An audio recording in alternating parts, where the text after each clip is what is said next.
अब इस क्वेश्चन में कह रहा है इन फिगर, इस फिगर में what is A E plus E C, A E में ई सी ऐड करेंगे तो कितना होगा। देखिए ए ई में ई सी ऐड करी तो कितना आ गया, फर्स्ट पार्ट का आंसर आ गया हमारा A E plus E C is equals to A C, right.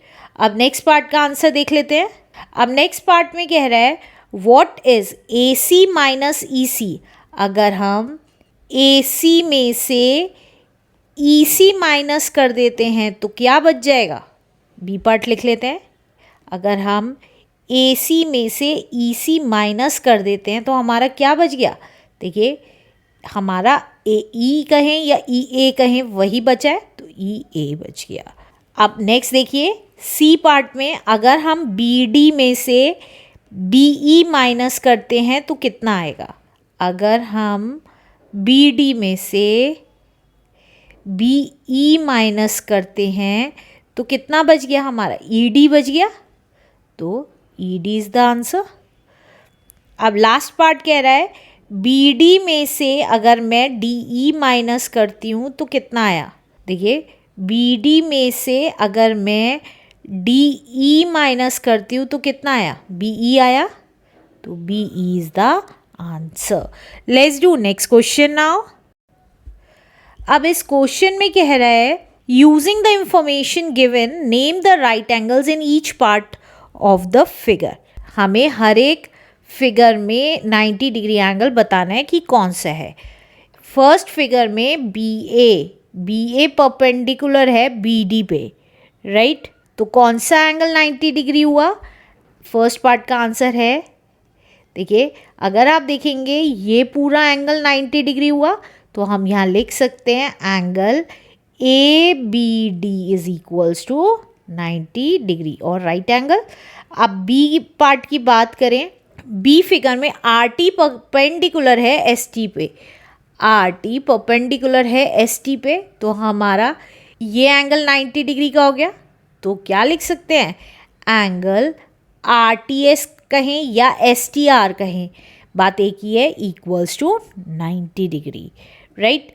अब सी पार्ट का देखें, सी पार्ट में देखेंगे अगर तो वो कह रहा है ए सी परपेंडिकुलर है बी डी पे, ए सी परपेंडिकुलर है बी डी पे, तो कौन सा एंगल 90 डिग्री का हो गया, ये एंगल भी 90 डिग्री का हो गया और ये एंगल भी 90 डिग्री का हो गया। तो हम क्या लिख सकते हैं यहाँ पे, angle A C B and angle A C D is a right angle, right angle है, राइट। अब नेक्स्ट पार्ट देखिए, नेक्स्ट पार्ट में कह रहा है R S is perpendicular to R W, R S perpendicular है आर डब्ल्यू पे, मतलब ये परपेंडिकुलर है तो ये 90 डिग्री का एंगल हो गया। तो देखिए यहाँ पे कौन कौन से एंगल्स 90 डिग्री के हैं, एंगल एस आर डब्ल्यू भी 90 डिग्री का है क्योंकि वो परपेंडिकुलर है। एंगल अगर आप देखेंगे ये एंगल भी 90 डिग्री का है और ये एंगल भी 90 डिग्री का है, तो angle R T S and angle R T W is a right angle, right angle है आंसर। अब नेक्स्ट पार्ट में क्या कह रहा है, अब इस पार्ट में कह रहा है ए सी परपेंडिकुलर है बी डी पे, तो ये एंगल भी 90 डिग्री का हुआ, ये एंगल भी 90 डिग्री का हुआ, ये भी एंगल 90 डिग्री का हुआ, ये भी। तो कौन कौन से एंगल्स 90 डिग्री के हो गए, देखिए angle A E D 90 degree का हुआ, एंगल ए ई बी हमारा 90 डिग्री का हुआ, एंगल बी ई सी भी हमारा 90 डिग्री का हुआ, and angle C E D भी हमारा 90 डिग्री का हुआ answer. Let's do next part now. अब नेक्स्ट पार्ट में कह रहा है ए ई परपेंडिकुलर है सी ई के, ए ई परपेंडिकुलर है सी ई पर, मतलब तो हमारा ये एंगल 90 डिग्री का हुआ। अब अगर आप देखेंगे ए सी भी हमें परपेंडिकुलर दिख रही है तो हमारा ये एंगल भी 90 डिग्री का हुआ, ये भी एंगल 90 डिग्री का हुआ और ये एंगल भी 90 डिग्री का हो गया। तो कौन कौन से एंगल हमारे 90 डिग्री के हो गए वो सारे लिख देते हैं। तो देखिए एंगल AEC हमारा 90 डिग्री का हुआ, एंगल ABE भी हमारा 90 डिग्री का, एंगल ABD भी हमारा 90 डिग्री का हुआ, एंगल CBD भी हमारा 90 डिग्री का हुआ और एंगल CBE भी हमारा 90 डिग्री का हुआ। अब नेक्स्ट पार्ट में देखिए, नेक्स्ट पार्ट में कह रहा है AC is perpendicular to CD, AC perpendicular है CD पे, तो ये हमारा 90 डिग्री का एंगल बन रहा है। तो हमारा कौन सा एंगल 90 डिग्री का हुआ, ACD कहें या DCA कहें, बात एक ही है। अब लास्ट पार्ट कह रहा है, लास्ट पार्ट में कह रहा है कि OP परपेंडिकुलर है AB पर, तो कौन कौन से एंगल 90 डिग्री का हुआ, देखिए ये एंगल 90 डिग्री का हुआ, ये एंगल 90 डिग्री का हुआ, ये एंगल 90 डिग्री का हुआ और ये एंगल 90 डिग्री का हुआ। तो वही लिख लेते हैं, angle AKO, angle AKP, angle BKO and angle PKO।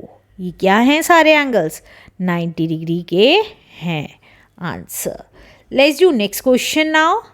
इस क्वेश्चन में कह रहा है what conclusion can we draw from each part of the figure, हम क्या कंक्लूजन ड्रॉ कर सकते हैं हर एक फिगर के पार्ट से। तो फर्स्ट पार्ट में कह रहा है DB is a bisector of angle ADC, ADC का DB क्या है, एक बाइसेक्टर है। तो जब बाइसेक्टर होता है तो हमें पता है ये एंगल इस एंगल के इक्वल हो जाता है, राइट। तो हम यहाँ लिख सकते हैं फर्स्ट पार्ट में angle ADB is equals to angle CDB, right. अब आगे क्या कह रहा है, सेकेंड फिगर के लिए क्या कह रहा है, BD is a bisector of angle ABC, BD क्या है, बाइसेक्टर है एंगल ABC का।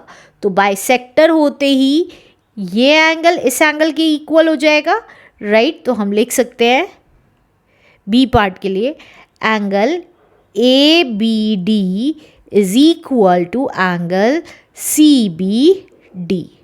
थर्ड फिगर के लिए देखते हैं, थर्ड फिगर के लिए कह रहा है DC is the bisector of angle ADB, DC जो है बाइसेक्टर है एंगल किसका, ADB का। तो जब DC बाइसेक्टर है ADB का तो ये एंगल इस एंगल के इक्वल हो गया। अब आगे क्या कह रहा है, CA is perpendicular to DA, CA perpendicular है DA पे एंड CB परपेंडिकुलर है DB पे। तो हमें वो सब चीज़ें लिखनी है जो इसने बताई हैं उससे रिलेटेड कि क्या क्या इफ़ेक्ट आएंगे फिगर पे। तो हमारा एंगल ADC इक्वल हो जाएगा एंगल BDC के, और क्या होगा हमारा, क्योंकि परपेंडिकुलर है CA परपेंडिकुलर है DA के, तो हम कह सकते हैं एंगल CAD कहें या DAC कहें, बात एक ही है, 90 डिग्री हो जाएगा। और उसी तरीके से एंगल CBD हमारा 90 डिग्री हो जाएगा, क्यों, क्योंकि हमारी CB परपेंडिकुलर है DB पर। Answer. Let's do next question now. अब इस क्वेश्चन में कह रहा है an angle is said to be a trisected, एक एंगल 3 सेगमेंट से बाइसेक्ट हो रहा है, right. If it is divided into 3 equal parts, ये 3 इक्वल पार्ट्स में है, मतलब ये एंगल इस एंगल के इक्वल है, ये एंगल इसके, तीनों एंगल आपस में इक्वल है। If in figure angle BAC equal है CAD के, इक्वल है DAE के, how many trisectors are there for BAE, तो BAE के लिए कितने ट्राइसेक्टर्स हैं ये बताना है। ट्राइसेक्टर्स मीन्स कितने बाइसेक्टर्स हो रहे हैं एंगल A के। तो देखिए यहाँ पे से अगर आप देखेंगे 2 बाइसेक्टर हो रहे हैं जो 3 एंगल में डिवाइड कर रहे हैं, तो देयर आर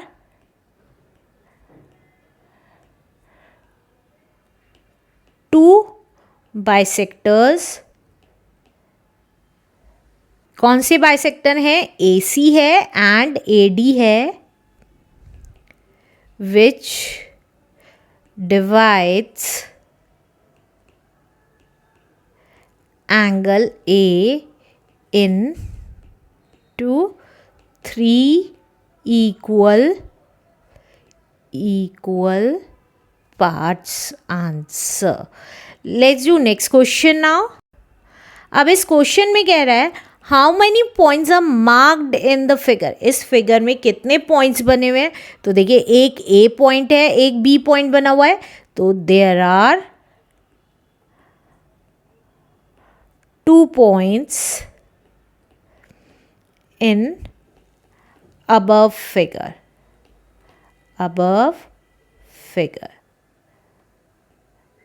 That is कौन कौन से हैं?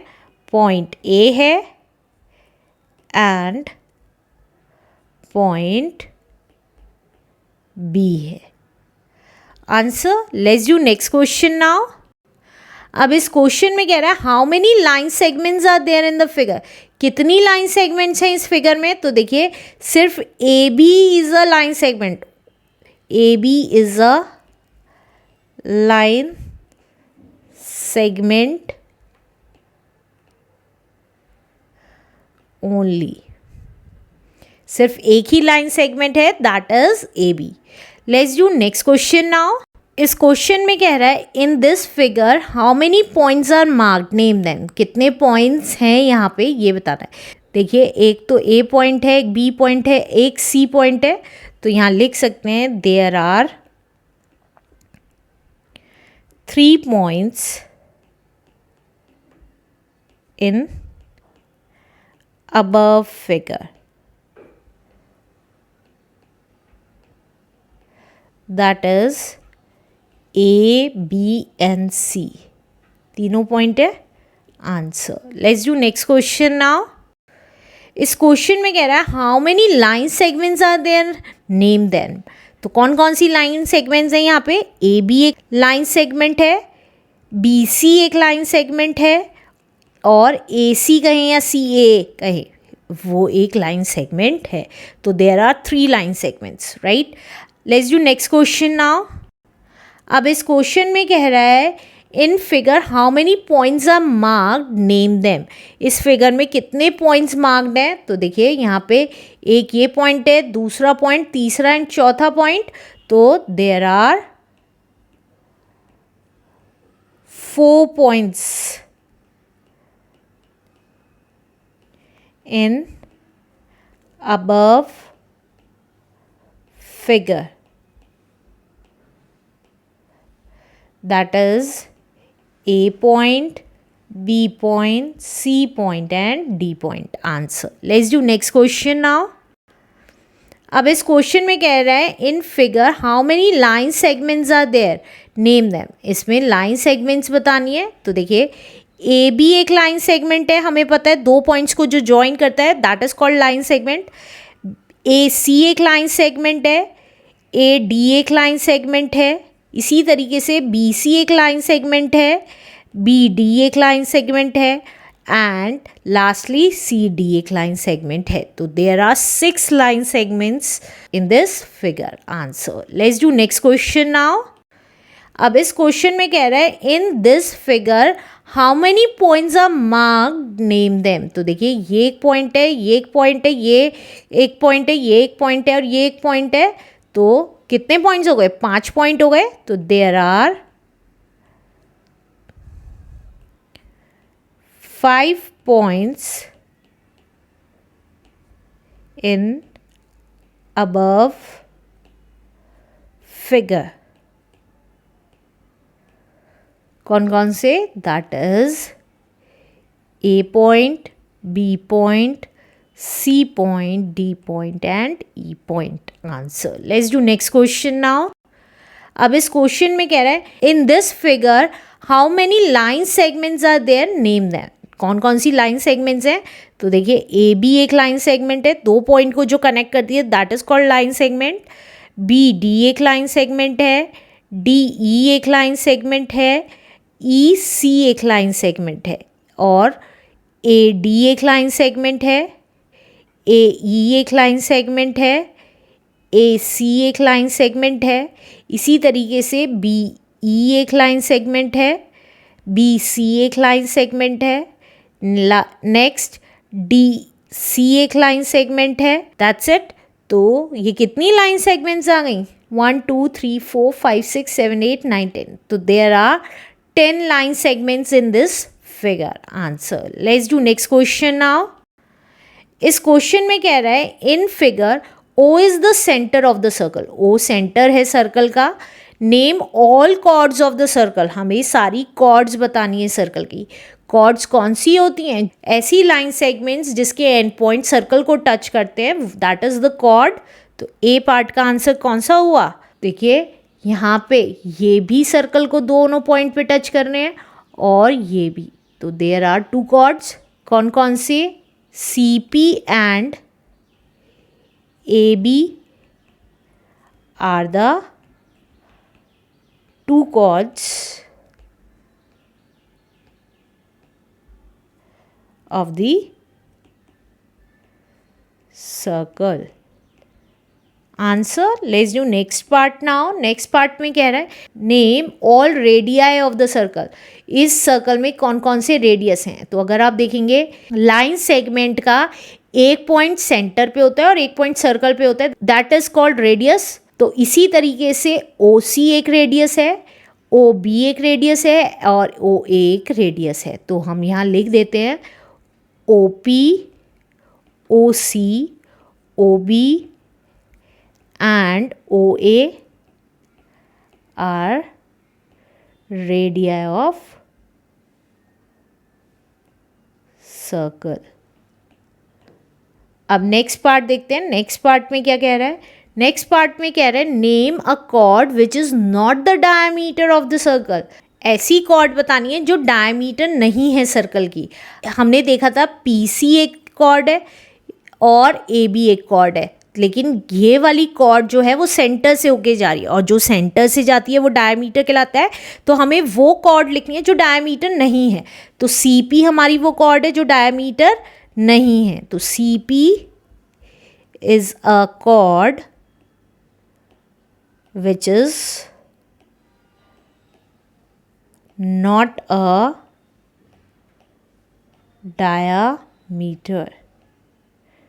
डायमीटर नहीं है। Answer. Let's do next part now. Next part कह रहा है shade sector OAC and OPB। हमें शेड करने हैं OAC ये वाला सेक्टर शेड करना है हमें। तो देखिए ये रही हमारी फिगर। अब हमें इस फिगर में क्या शेड करना है? सेक्टर शेड करने हैं। तो देखिए OAC वाला सेक्टर शेड करना है, तो वो है ये वाला सेक्टर। अब नेक्स्ट हमें कौन सा शेड करना है? OPB वाला, ये रहा वो सेक्टर, राइट। अब नेक्स्ट पार्ट में क्या कह रहा है? Shade the smaller segment of the circle formed by CP। तो हमें शेड करना है वो सेगमेंट जो कि CP से फॉर्म्ड हो रहा है। तो हम उसके लिए अपनी फिगर ड्रॉ कर लेते हैं। तो देखिए ये आ गई हमारी फिगर। अब हमें स्मॉलर सेगमेंट शेड करनी है। तो ये देखिए ये जो कॉर्ड के स्मॉलर वाला सर्कल का एरिया होता है that is called minor segment, और जो बड़ा वाला सर्कल का एरिया होता है that is called major segment. तो हमें स्मॉलर वाला करना है, तो that means minor segment shade करनी है। तो ये आ गया हमारा आंसर।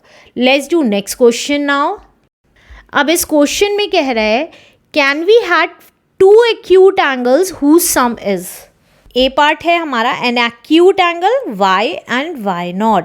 तो देखिए हमारा क्या 2 ऐसे acute angles हो सकते हैं जिनका सम हमारा acute angle ही आए। तो acute angle क्या होता है? 90 डिग्री से छोटा, राइट। तो अगर मैं 25 डिग्री का ले लेती हूँ और 35 डिग्री का ले लेती हूँ एक एंगल, तो ये कितना आ गया? दैट इज 60 डिग्री का आ गया, जो कि एक्यूट एंगल है। तो yes the sum of 2 acute angles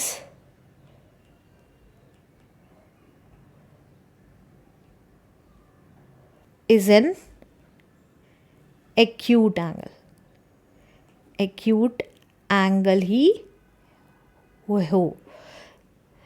let's do B part now. B part में कह रहा है अ राइट एंगल, दो एक्यूट एंगल का सम एक राइट एंगल हो सकता है. यस, देखिए कैसे. अगर मैं 80 डिग्री का एक एंगल ले लूँ और एक 10 डिग्री का, दोनों एक्यूट एंगल्स हैं और इनका सम 90 डिग्री हो सकता है. Yes, the sum of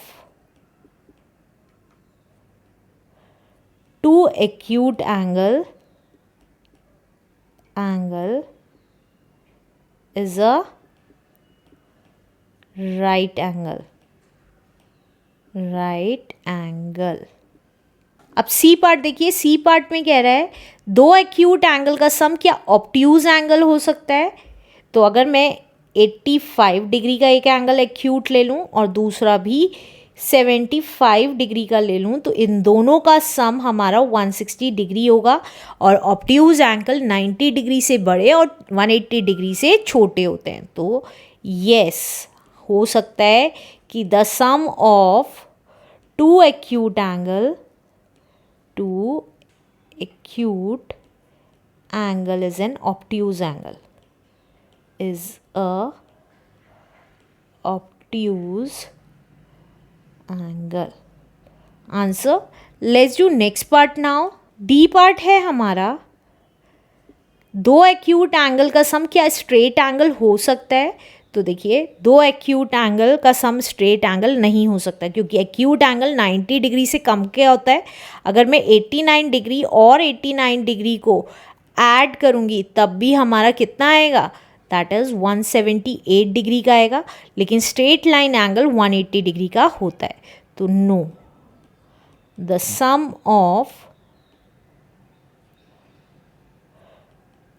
two acute angle is not equal to straight angle.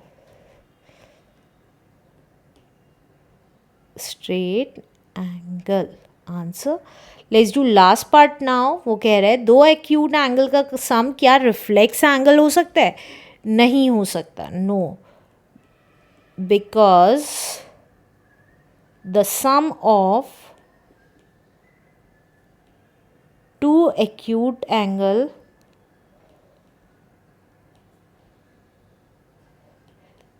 दो एक्यूट एंगल का sum is not more than, क्योंकि किससे मोर नहीं होता है then 180 degree.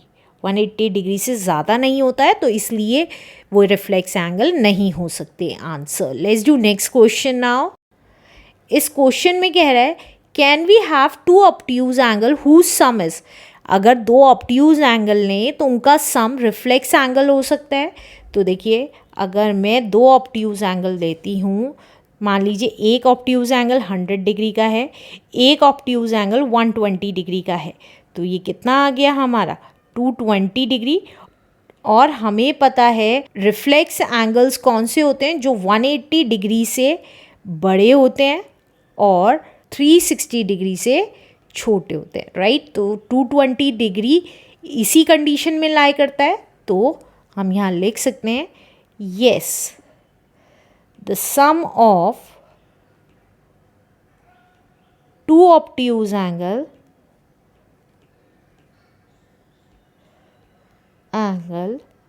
is a reflex angle. Answer. Let's do B part now. B part में कह रहा है दो ऑब्ट्यूज एंगल का सम क्या कंप्लीट एंगल हो सकता है. कभी नहीं हो सकता क्योंकि ऑब्ट्यूज एंगल 180 डिग्री से छोटे होते हैं. तो अगर मैं 179 डिग्री का दोनों एंगल्स लेती हूँ तो हमारा सम कितना आ जाएगा, 18 कैरी 1 15 कैरी 1 3, 358 डिग्री का आ जाएगा. कंप्लीट एंगल 360 डिग्री का होता है. तो no, the sum of two obtuse angle is not a complete angle, complete angle नहीं होता as it is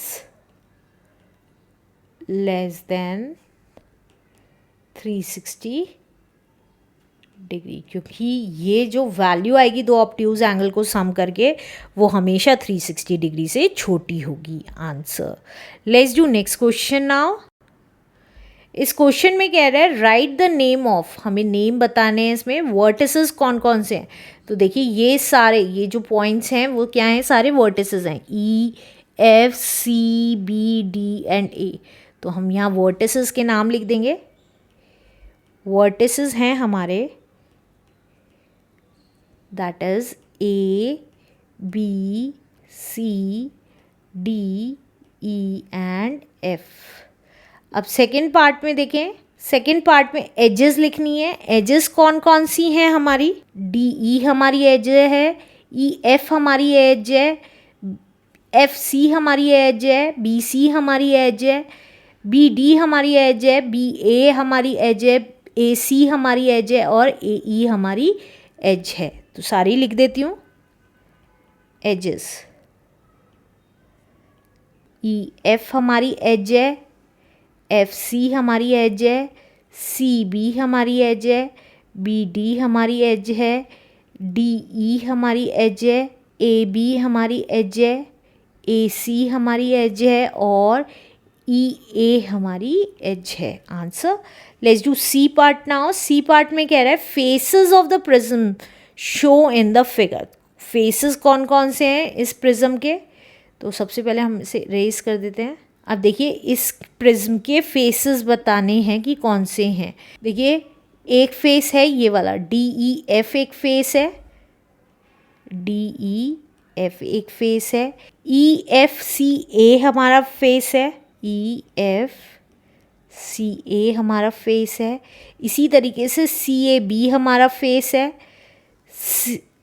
B A E D हमारा फेस है and B D F C हमारा फेस है। That's it, this is our answer. Let's do next question now. इस question में कह रहा है how many edges, faces and vertices are there in a sphere. एक स्फीयर में कितनी एजेस होती हैं, फेसेस होते हैं एंड वर्टिसेस होती हैं। तो स्फीयर राउंड होता है हमारा, हमें पता है, अ काइंड ऑफ बॉल। तो इसमें एजेस नहीं होते, वर्टिसेस नहीं होते, क्योंकि कोई भी वर्टिसेस नहीं है, ना एज है, लाइन नहीं है दो पॉइंट्स को ज्वाइन करने वाली, और फेसेस भी नहीं है, ये राउंड है। इसलिए an sphere has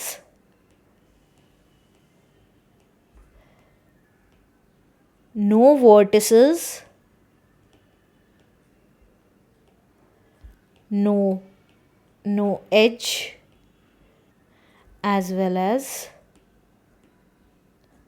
no faces. Answer. Let's do last question now. अब इस क्वेश्चन में कह रहा है draw all the diagonals of a pentagon. Pentagon बनाना है ABCD एंड नेम देम, और उसको नेमिंग करनी है। तो सबसे पहले हम अपना पेंटागन बना लेते हैं। देखिए जिसकी 5 साइड्स होती हैं वो पेंटागन होता है। अब इसकी नेमिंग कर देते हैं ABCDE। अब हमें डायगोनल्स ड्रॉ करनी है। तो देखिए AC एक डायगोनल है, AC एक डायगोनल है, तो यहाँ पे लिख देंगे AC एक डायगोनल है। नेक्स्ट हमारा है BE एक डायगोनल है, तो BE एक डायगोनल है। नेक्स्ट देखिए AD एक डायगोनल है, AD एक डायगोनल है। BD एक डायगोनल है, तो BD एक डायगोनल है। नेक्स्ट EC एक डायगोनल है, EC एक डायगोनल। That's it. तो हमारी कितनी डायगोनल्स हो गई, 5 डायगोनल्स हो गई हमारी पेंटागन में। आंसर।